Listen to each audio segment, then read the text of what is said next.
비교 발전 판서입니다. 바로 국가권의 정당성에 대한 물음에 대해서 사회계약론을 집중으로 해서 공부해 보았습니다. 홉스, 로크, 루소의 관점에서 자연 상태에 대한 묘사, 사회계약과 계약 이후의 특징, 나아가서 공통점까지 같이 배워봤습니다.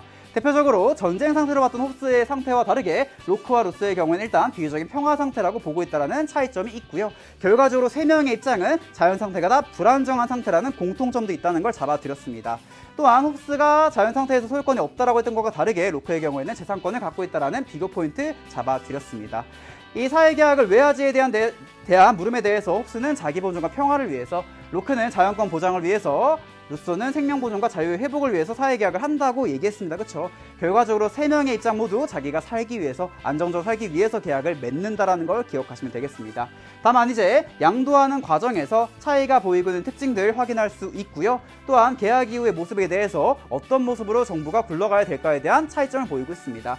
대표적으로 홉스의 경우에는 절대 군주제를 통해서, 로크의 경우에는 입법부와 행정부를 분리를 시킴으로써, 이 루소의 경우에는 직접 민주제 혹은 공화제를 통해서 국가가 운영되어야 된다라고 얘기하게 됩니다. 그에 대한 주권자에 대한 입장이 계약의 제3자였던 리바이어라고 했던 건 홉스, 반면에 계약 당사자 전체라고 했던 건 루소라는 걸 보시면 되겠습니다.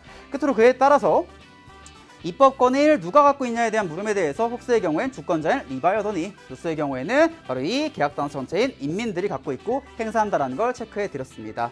저항권에 대해서 로크의 경우에는 강력하게 있다고 얘기했고요. 홉스의 경우에는 크게 없다라고 했던 걸 잡아가시면 되고요. 이 세 명의 공통적으로 자연 상태 불안정하다, 나아가서 자발적 동의로 국가가 만들어진다, 계약을 맺는다, 세 번째 국가는 개인의 생명, 안전, 자유의 보장을 해야 될 의무와 역할을 갖는다라는 걸 보여드렸습니다. 오늘의 비교 발전 쇼처럼 여기서 끝내도록 하겠습니다.